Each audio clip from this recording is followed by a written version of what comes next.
Bismillah walhamdulillah wassalatu wassalamu ala sayyidina Muhammad ibn Abdullah al-qa'im bihuquqillah adada ma fi ilmillah salatan daimatan bidawami mulkillah wa ala alihi wa sahbihi ma taqatillah wa farrajahallah amma ba'du. Qalu subhanaka la ilma lana illa ma 'allamtana innaka antal alimul hakim wa la hawla wa la quwwata illa billahil aliyyil azim. Rabbi shrah li sadri wa yassir li amri wahlul 'uqdatam min lisani yafqahu qawli. Rabbi shrah li sadri wa yassir li amri wahlul 'uqdatam min lisani yafqahu qawli. Rabbi shrah li sadri wa yassir li amri wahlul 'uqdatam min lisani yafqahu qawli bi jahi sayyidina Muhammadin sallallahu alaihi wasallam.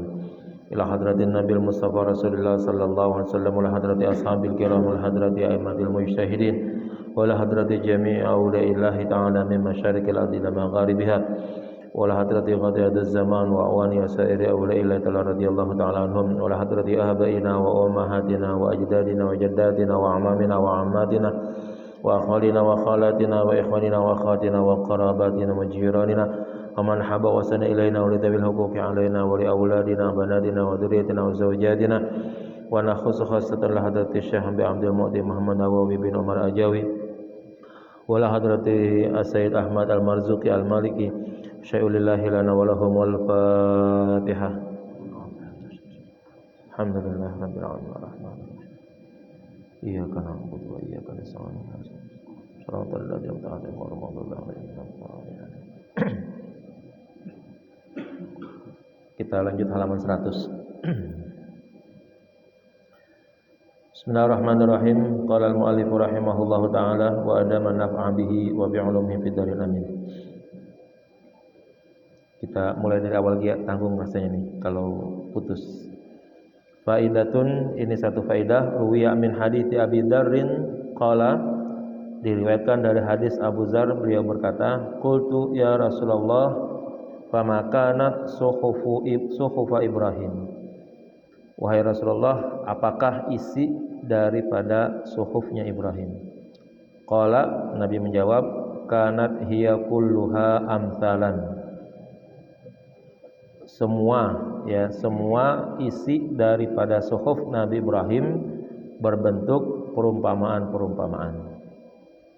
Minha, di antara amsal itu, ayyuhal malikul musallitu, ya, al-mubtala al-maghrur. Wahai para raja, ya, yang dibebani, yang memerintah, yang dibebani, yang tertipu. Inni lam ab'atska, saya, kata Allah, saya tidak mengangkat kamu sebagai raja, litajma'ad dunya ba'daha ala ba'din, untuk engkau kumpulkan dunia satu dengan yang lainnya. Walakin ba'atuka, akan tetapi aku mengangkat kamu, litarudda anni da'watal madlum, agar engkau bisa mengembalikan dariku, ya, tuntutan-tuntutan orang yang dizalimi. Fa inni la arudduha walau kanat min fami kafirin, karena sesungguhnya aku tidak akan menolak, ya, dari orang-orang yang teraniaya sekalipun datang dari, ya, orang yang kafir. Jadi dakwah itu bisa doa, bisa juga tuntutan. Nah, jadi gini, semua raja menurut suhufnya Nabi Ibrahim nih, semua presiden, semua pemimpin, mulai dari yang paling kecil deh sampai yang paling tinggi, itu diangkat oleh Allah agar para pemimpin tersebut bisa membantu, ya, menyelesaikan masalah-masalah orang-orang yang dizalimi, ya. Sangat memungkinkan sedemikian itu terjadi karena yang namanya dunia itu sifatnya kan saling berkuasa, ya. Yang kaya pasti akan ingin menguasai yang miskin misalnya. Yang jadi pimpinan pasti ingin menguasai bawahannya, dan seterusnya begitu.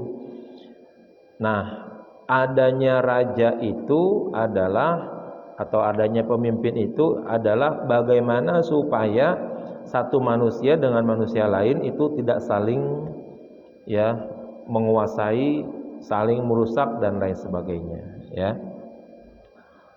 Kalau kita lihat kasus-kasus zaman dulu tuh misalnya begitu, berapa banyak kelompok-kelompok yang unggul itu pasti akan menguasai kelompok-kelompok yang lebih rendah begitu ya. Nah, maka raja itu diangkat oleh Allah untuk mengatur itu. Jangan sampai ada satu kelompok menguasai yang lain, kelompok yang kuat menguasai kelompok yang lemah. Nah, dengan adanya raja maka diharapkan yang lemah, terutama dalam kategori orang yang dizolimi, nah itu diangkat keberadaannya supaya tidak lagi dizolimi gitu, sehingga sama-sama hidup dalam kondisi kebersamaan. Nah, ini kalau kita lihat kondisi kayak ini di Indonesia banyak banget nih kejadiannya kayak begini nih ya. Berapa banyak kebun-kebun orang susah gitu, kebun-kebun orang miskin, tanah-tanah orang susah yang dipergunakan hanya sekedar untuk ya mencari makan, sekedar untuk hidup lah begitu ya, itu dibabat, ditarik, dihancurkan, diambil oleh pihak-pihak tertentu ya, untuk kemudian dikuasai, dan si pemiliknya yang jelas-jelas dia yang menguasai dari awal-awal itu langsung dilengserkan. Kalau mungkin ada gantinya yang layak, itu masih jauh lebih baik kali begitu ya. Tapi kebanyakan yang kejadiannya adalah ya satu pihak tertentu langsung ya mengambil alih, kemudian ya merusak dan lain sebagainya, menghancurkan dan lain sebagainya untuk kemudian memiliki dan menguasai lahan-lahan tersebut. Nah, ini seharusnya ya para pemimpin tuh membela yang kayak gitu-gitu tuh orangnya tuh. Ya, bukan malah pemimpin berada pada pihak yang menguasai. Ya. Tuh Allah angkat para pemimpin, para raja untuk membantu menolong ya dakwahan-dakwahan, tuntutan-tuntutan yang datang dari orang-orang yang dizalimi. Nah, bagi Allah tidak akan membeda-bedakan mana mukmin, mana kafir. Ya. Dalam hal orang itu dizalimi, ya, maka bagi Allah itu patut untuk membela orang yang dizalimi sekalipun dia orang kafir. Di hadapan Allah selagi manusia ini ada di dunia, ya, itu mereka adalah makhluk Allah begitu. Yang Allah buat, yang Allah ciptakan, yang Allah atur kehidupannya, ya, siapapun dia bentuknya. Dia mukmin, dia kafir, itu bagi Allah sih ya tidak pengaruh. Apakah gara-gara orang mukmin lalu Allah bisa menjadi lebih besar? Tidak. Ya. Apakah makhluknya yang kafir menjadikan Allah menjadi ciut begitu? Enggak juga. Ya. Bagi Allah makhluknya itu dipandang sama rata, nanti akan diberikan rahmat yang sesuai dengan aturan Allah sendiri, ya, untuk di dunia ini gitu, ya. Itu Allah yang atur semuanya. Maka yang kafir ataupun yang mukmin, ya, dalam hal ketika dia mendapatkan perlakuan kezaliman, maka dia tetap harus ya dibela oleh siapapun, ya. Tidak ada pengadilan Islam yang terbaik apabila dia hanya membela orang Islam, orang yang beriman dengan alasan dia orang Islam, sekalipun dia berbuat zalim, dia harus dibela, enggak bisa. Ya. Hukum itu mengikat semua pihak, ya. Maka siapapun yang melanggar hukum, ya, dia beriman ataupun tidak beriman, dia harus menjalani hukuman tersebut begitu. Itu harusnya seperti itu. Nah, permasalahannya ya seringkali yang muncul ya kejadian-kejadian yang ada di kampung kita, di negeri kita, itu malah sebaliknya, ya. Penguasa ada di balik atau ada di pihak tertentu yang mencaplok itu. Nah, ini yang sangat berbahaya, ya. Periodenya 10 tahun, ya, jadi pemimpin, jadi presiden, jadi menteri, ya. Tapi kalau dia 10 tahun itu bisa membela orang yang zalim, bisa membela agama Allah, mungkin kenikmatannya nanti di akhirat luar biasa kali itu, ya. Tapi kalau 10 tahun 2 periode dipergunakan untuk menzalimi rakyatnya, ya kan, siapapun dia, pemimpin manapun pokoknya, ya, itu nanti balasan di akhirat, ya, tidak ada hingganya seperti itu, ya. Rugi jadinya kalau begitu, ya. Maka seharusnya setiap pemimpin itu, ya, perlu menyadari pentingnya berpikir enggak semata-mata, ya, dunia oriented begitu, hanya sekedar nyari dunia doang begitu, nyari kepemimpinan doang, enggak boleh mestinya. Tapi bagaimana jabatan yang dia miliki itu bisa meraih ridhonya Allah Subhanahu wa taala. Ini mestinya itu seperti itu begitu, ya. Nah, kalau tidak kejadiannya seperti itu, ya nanti aja dah lihat gitu, ya. Kalau sekarang kemungkinan besarnya yang namanya pemimpin dia punya alat, ya. Ada polisi, ada TNI, ada angkatan darat, ada angkatan udara, ada segala macam lah pokoknya. Dia bisa berkata dan dia bisa memerintahkan, ya, berangus tuh orang, bisa sekarang, ya, enteng itu, ya. Ngomong dengan isyarat juga bisa. Pemimpin ngomong begini aja selesai, udah, ya kan. Kalau ada laporan nih, Pak begini-begini, si fulan begini-begini, kasih tanda aja begini, ya kan, selesai udah urusannya, ya. Enggak perlu banyak bicara-bicara, ya. Tapi ingat, selagi di dunia boleh begitu, ya. Tapi hukum tidak sampai di dunia ini saja, nanti ada lagi kelanjutannya di akhirat, begitu. Nah, kalau sekarang bisa berkuasa, bisa menggunakan jabatan dan bisa menggunakan kepemimpinan untuk membela agama Allah, membela orang-orang yang dizalimi, wah, itu menjadi sangat yang luar biasa di hadapan Allah, pahalanya sangat besar. Tetapi kalau menjadi pemimpin kemudian akhirnya membelot daripada yang demikian tadi, ya nanti lihat saja bagaimana balasan-balasan yang terjadi pada diri mereka tersebut. Wa minha, diantaranya lagi, diantara amsal, wa alal aqili, dan hendaknya bagi orang yang berakal, ayyakuna lahu sa'atun, hendaknya ia memiliki satu waktu, yunaji fiha rabbahu azza wa jalla, ya, di mana saat itu dia bermunajat kepada Tuhannya yang maha mulia lagi maha agung. Satu tuh, wa sa'atun, dan satu saat lagi, satu waktu lagi, yuhasibu fiha nafsahu, ya, dia harus mengoreksi dirinya sendiri. Wasa'atun, dan satu saat lagi, yatafakkaru fiha sun'allahi ta'ala, hendaknya ia pada waktu itu dipergunakan untuk berfikir tentang ciptaan-ciptaan Allah Subhanahu wa taala. Wasa'atun, dan satu waktu lagi, yakhlu ayyatajarradu fiha lihajatihi minal mat'ami wal mashrabi, ya, di mana dia berupaya untuk memenuhi segala kebutuhannya, baik makanan maupun minuman.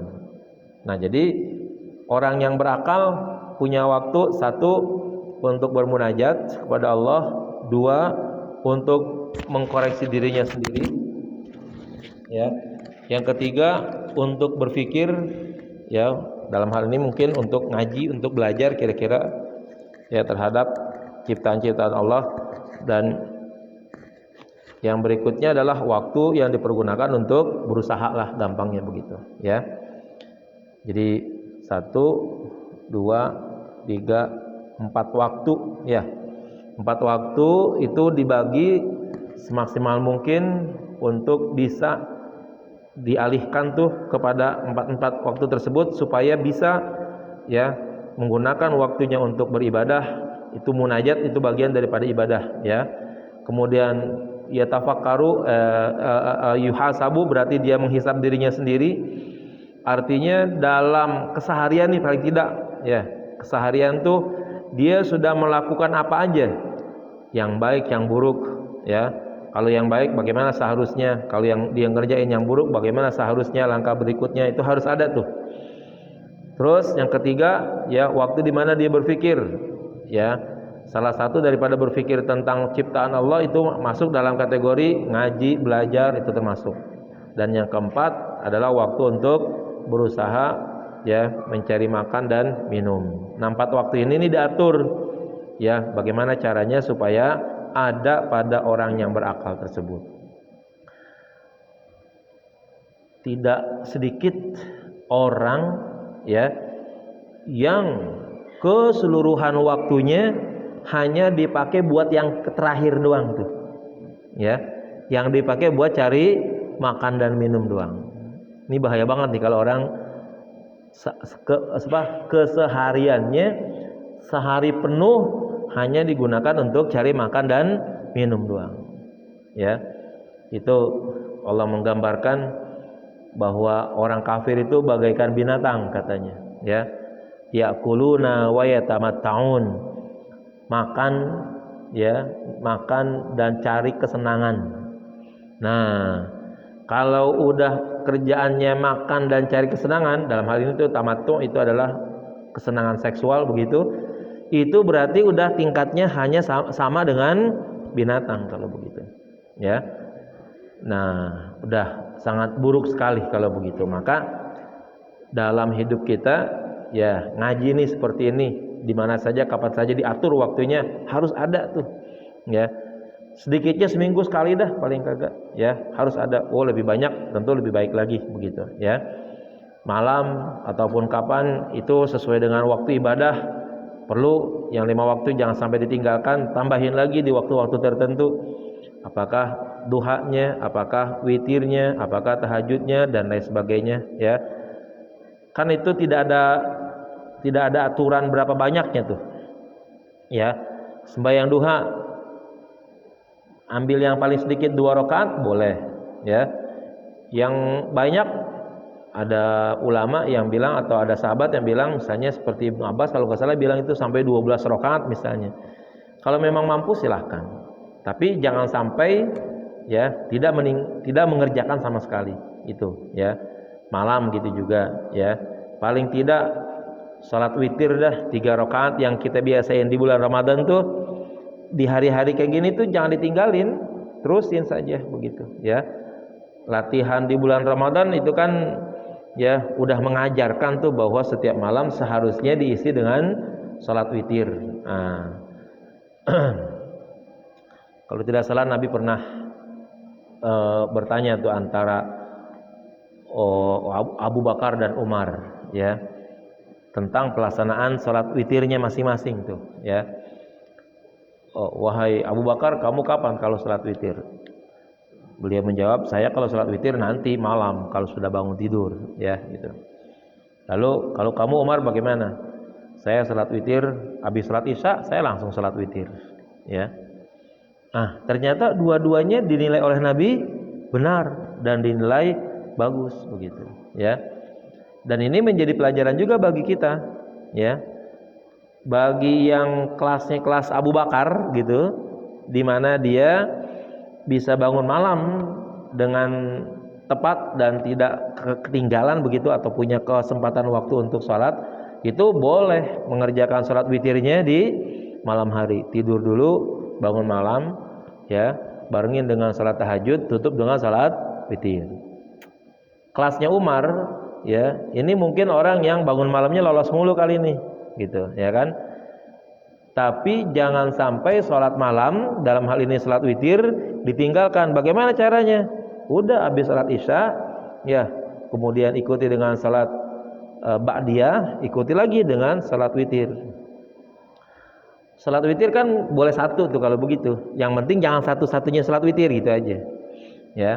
Jadi kalau kita mau sholat witir 1 rakaat nih misalnya, itu habis sholat Isya ambil dulu sholat ba'diyahnya ya. Baru ambil sholat witir, walaupun 1 rakaat nggak apa-apa. Kalau mau yang lebih baik lagi ya habis sholat Isya witir 3 rakaat, tapi begitu ya. Pokoknya jangan sampai habis Isya langsung witir 1 rakaat ya, itu makruh katanya begitu ya. Jadi paling tidak ada 3 rakaat, apakah qobliyah ba'diyah Isya 2 dan witir 1, atau mungkin witir 3 dengan ngambil caranya 2 dan 1 gitu ya. Nah, itu cara yang paling baik untuk melaksanakan sholat witir. Ya. Saya termasuk yang menggunakan caranya Umar ya. Secara pribadi itu habis sholat Isya ya ikuti dengan sholat ba'diyah, langsung deh tuh sholat witir 3 rakaat begitu ya. Buat jaga-jaga jangan sampai malam tuh lolos gitu misalnya. Pas bangun-bangun azan repot. Walaupun sholat witir itu sebenarnya selagi kita belum sholat subuh masih boleh gitu ya. Udah denger azan tapi kita ini belum sholat subuh nih, tapi malamnya belum sholat witir, boleh masih itu sholat witir dulu, baru nanti lanjutin dengan sholat subuh gitu ya. Itu kalau tidak salah hadis Ibnu Abbas juga tuh, katanya Ibnu Abbas di masa tuanya beliau mengalami kebutaan karena tua gitu ya. Nah dia selalu nanya tuh sama pembantunya, jam berapa nih ya kan. Nah pembantunya bilang, wah orang-orang udah pada bubar gitu, udah bubar subuh maksudnya gitu ya kan.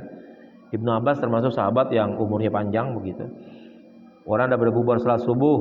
Nah kata Ibnu Abbas, saya nggak peduli, semalam saya belum sholat witir. Nah saya sholat witir dulu, baru kemudian sholat qobliyah subuh, baru kemudian sholat subuh. Itu udah subuh tuh jadinya ya. Udah waktu subuh, udah azan lah bahasanya gini ya. Kita mengatakan masuk waktu itu adalah patokannya azan.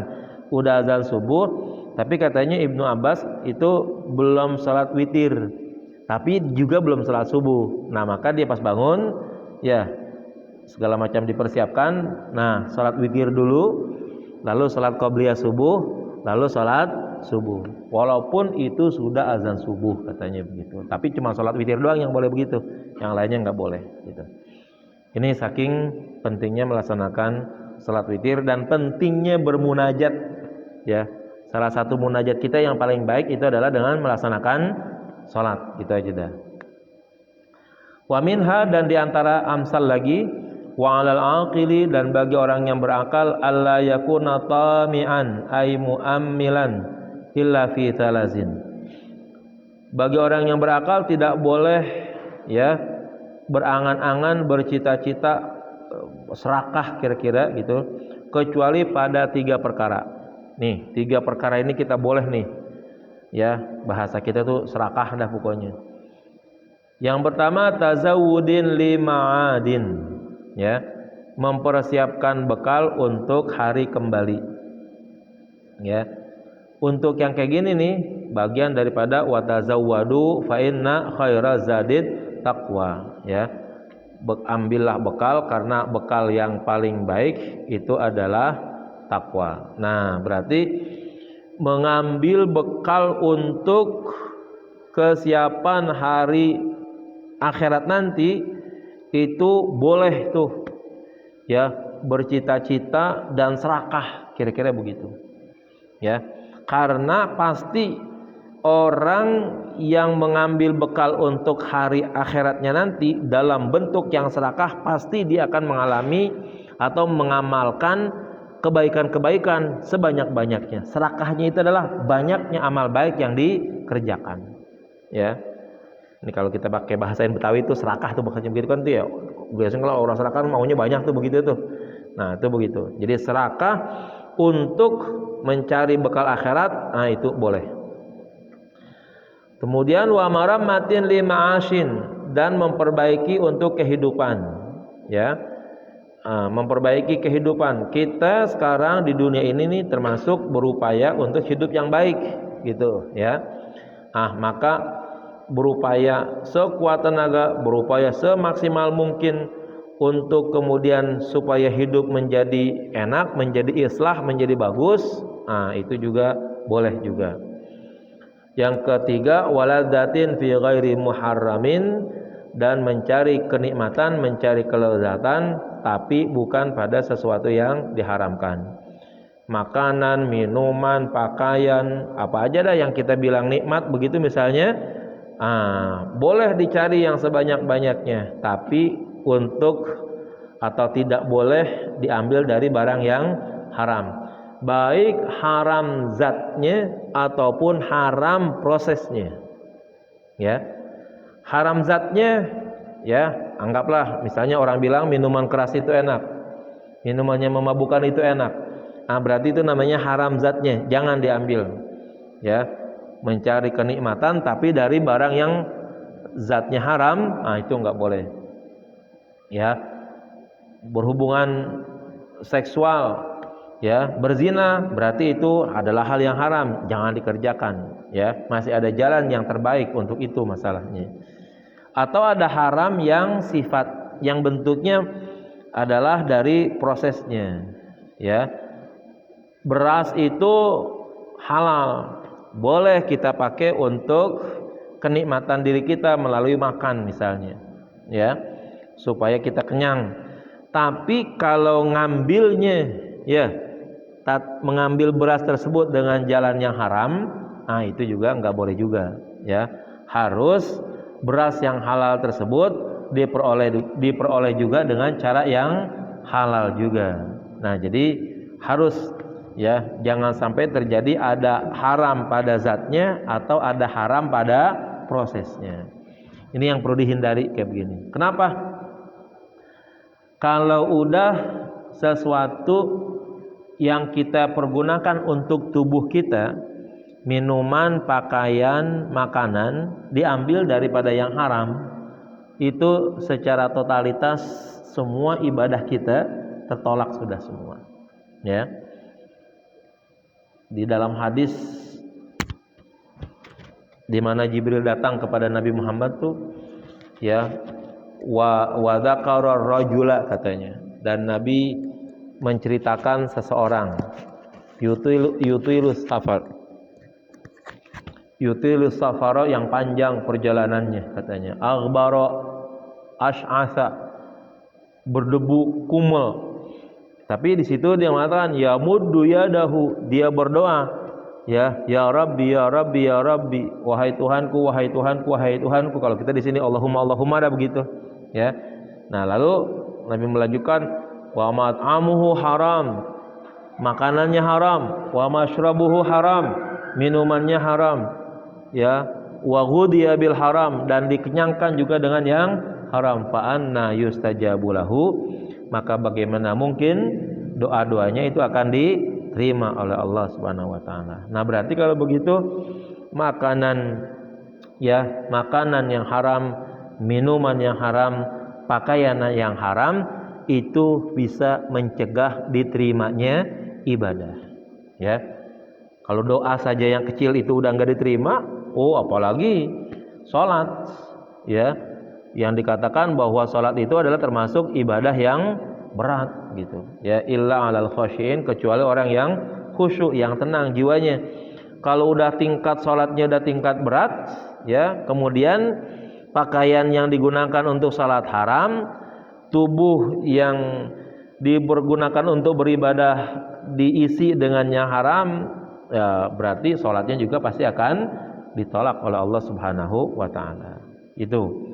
Maka penting untuk kita jaga jangan sampai, ya, ada pada diri kita, anak istri kita, makanan, minuman yang haram, pakaian juga yang haram. Jangan sampai itu seperti itu. Di dalam hadis saya lupa teksnya itu, ya, seingat saya, selagi masih ada 1 dirham katanya, ya, 1 dirham uang yang kita beli untuk pakaian kita, lalu pakaian itu untuk dipergunakan untuk beribadah, ya, itu berarti salat kita, ibadah kita ditolak oleh Allah Subhanahu wa taala. Kalau kita di sini membahasakannya mungkin manakala kita membeli pakaian kita, 1 rupiahnya diambil dari yang haram, lalu pakaian tersebut kita pakai untuk ibadah, maka ibadah kita ditolak oleh Allah Subhanahu wa taala. Nah, itu. Maka kalau kita pentingnya berpakaian, pentingnya makan, pentingnya minum, itu adalah lebih ditujukan kepada proses untuk memenuhi kebutuhan, bukan untuk memenuhi keinginan. Nih, hati-hati nih, beda nih, ya. Kalau kebutuhan itu pokok sifatnya. Pakaian, ya. Pokok berpakaian itu adalah yang paling utama, menutup aurat.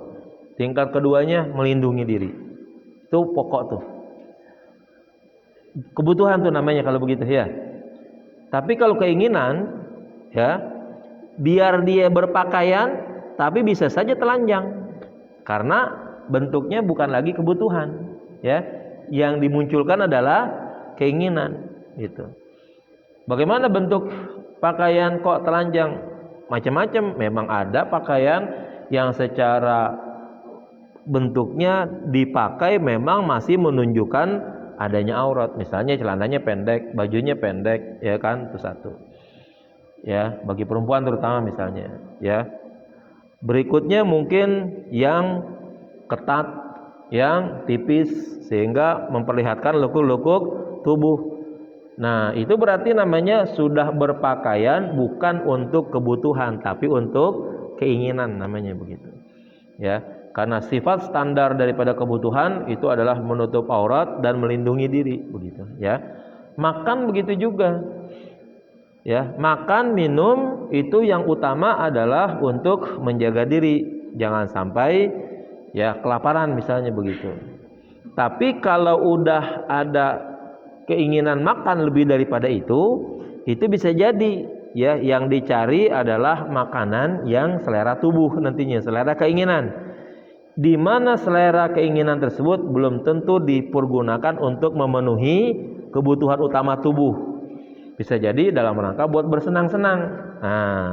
Nah, keinginan yang di sini nih, ya, keinginan berpakaian, keinginan makan, keinginan minum itu yang kadang-kadang mendorong orang untuk melakukan ya atau mengambil dari sesuatu yang diharamkan. Kenapa? Karena sifatnya udah bukan lagi kebutuhan tapi lebih tertuju kepada keinginan, itu begitu, ya. Wa minha, dan diantara amsal wa 'alal aqili, dan bagi orang yang berakal, ayyakuna basiran bi zamanihi, ya, hendaknya memandang zaman yang ada di masanya, muqbilan ala sya'nihi,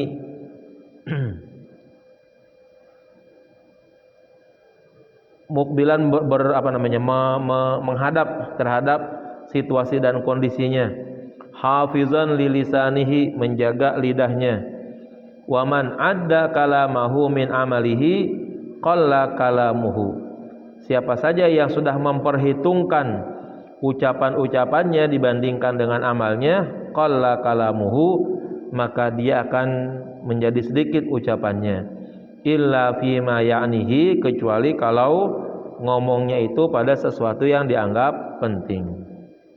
Nah, katanya bagi orang yang berakal itu harus basiran bi zamanihi, ya, bisa melihat situasi dan kondisi zaman sekarang ini, ya. Apa yang perlu kita perhatikan? Lihat saja perkembangan-perkembangan yang ada, ya, ilmu pengetahuan, teknologi dan lain sebagainya. Itu sudah seharusnya bisa menjadikan kita berkembangnya situasi dan kondisi ilmu pengetahuan dan teknologi untuk tetap kita pergunakan, mendapatkan atau digunakan untuk memperoleh kebaikan-kebaikan, ya. Sekarang nih kita misalnya dalam kondisi pandemi sekarang ini dilarang untuk kumpul-kumpul. Nah, jangan kemudian itu jadi alasan tuh untuk pengajian ditutup gitu misalnya. Bagaimana caranya? Kita cari jalan yang lain biar tetap ngaji gitu, ya. Misalnya melalui Facebook, melalui Zoom dan lain sebagainya, kita pergunakan alat-alat yang memungkinkan ada untuk terus ngaji, terus belajar dan lain sebagainya. Itu begitu. Ya. Kalau kita hidup di zaman modern sekarang ini, ya, kemudian akhirnya kita tutup pengajian, itu seolah-olah jadinya kita buta tuh. Ya.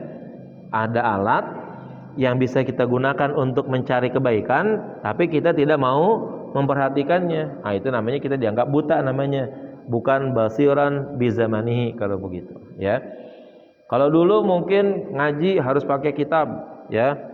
Kitabnya tertulis. Oh, sekarang mungkin bentuknya pakai PDF kali begitu misalnya. Pergunakan itu, ya, untuk terus kita cari ilmu, kita gali ilmu, ya. Yang dulunya mungkin membaca melalui buku, ya sekarang mungkin membaca melalui HP, melalui laptop dan lain sebagainya, itu kita terus pergunakan.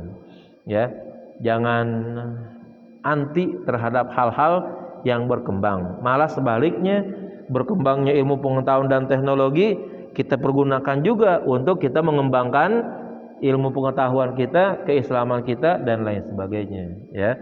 Sehingga akhirnya berkembangnya ilmu pengetahuan dan teknologi terus akhirnya berjalan dengan berkembangnya Islam kita, pengetahuan kita, ya. Jangan ilmu pengetahuan dan teknologinya berkembang tapi bodohnya ada sama diri kita. Nah, ini rugi kalau begitu. Maka inilah yang disebut dengan ya basiran bi zamanihi. Ya, jadi kita jangan apa namanya? Ya pakai model lama dulu begitu, ya kan? Selalu ya yang lama-lama kita pergunakan. Yang lama kalau memang itu bagus terus kita pakai. Yang baru yang bisa mengembangkan ya itu harus kita pergunakan juga gitu, ya. Kemudian katanya siapa yang memperhitungkan ucapannya sebelum dia berbuat, maka bisa jadi dia akan menjadikan sedikit omongannya kecuali pada hal-hal yang penting. Jadi kita penting begini nih, ya. Yang pertama dalam hal kita berbicara, maka perhatikan bahasa kita tuh lidah tidak bertulang, ya. Jadi ngomong apa aja tuh itu nyaman aja, enak aja. Mau omongan yang baik, mau omongan yang buruk, itu bisa kita pergunakan lidah kita untuk itu. Tetapi pertimbangkan jangan sampai selalu bahasanya mungkin begitu. Kalau kita mungkin ada kali. Tapi jangan dijadikan selalu dan terus-menerus bahwa lidah kita itu kita pergunakan untuk sesuatu yang buruk melulu begitu. Nah, terus pertimbangan berikutnya adalah ngomong sama berbuat. Nah, itu perlu pertimbangan yang masak tuh. Ya. Sebaiknya kita ya ngomong berpikir dulu, berbuat juga berpikir dulu. Jangan sampai udah ngomong, udah terlepas omongan tersebut baru mikir. Itu mah salah kalau begitu. Kira-kira nih kita udah nyela orang gitu, baru kita pikirin. Ya iya ya, gue nyela orang jadinya. Itu salah kalau begitu. Sebaiknya sebelum mencela orang, udah mikir dulu nih omongan saya nih kira-kira menyakiti orang atau tidak, begitu. Perbuatan juga begitu juga. Yang kita perbuat, ya kita pikir dulu secara mendalam. Ini bermanfaat atau tidak, ya dan lain sebagainya. Kalau seandainya memang bermanfaat, kerjakan. Kalau tidak, tinggalkan, ya. Nah, ini namanya dianggap perilaku orang yang berakal tuh. Nah, itu seperti itu. Segala omongan, segala perbuatan itu pertimbangannya amat sangat matang sehingga apa yang diomongkan memang sesuatu yang bermanfaat, sesuatu yang dikerjakan, sesuatu juga yang bermanfaat juga, ya. Kalau ngomong tidak ada manfaatnya atau berbuat tidak ada manfaatnya, berarti kalau begitu dia ghairu aqil namanya. Bukan orang yang berakal. Bahasa kasarnya sih kelihatannya sih cakep, ghairu aqil itu bahasa Arab gitu. Bahasa kitanya gila gitu ya kan. Itu aja tuh bahasanya. Kalau bahasa Arab kelihatannya sih cakep, ghairu aqil. Tapi bahasa kitanya jelek jadinya begitu, ya, gitu. Bi fathi awwalihi dibaca dengan fathah awalnya, ya gitu. Mimba bi roma daripada sama dengan bab roma yarmi, ya. Ai ma yata'allaqu inayatuhu bihi, yang terkait dengan perhatiannya. Kama qala Ibnu Hajar fi Fathil Mubin, sebagaimana yang dijelaskan oleh Ibnu Hajar di dalam kitab Fathil Mubin. Wallahu a'lam bissawab. Al-Fatihah.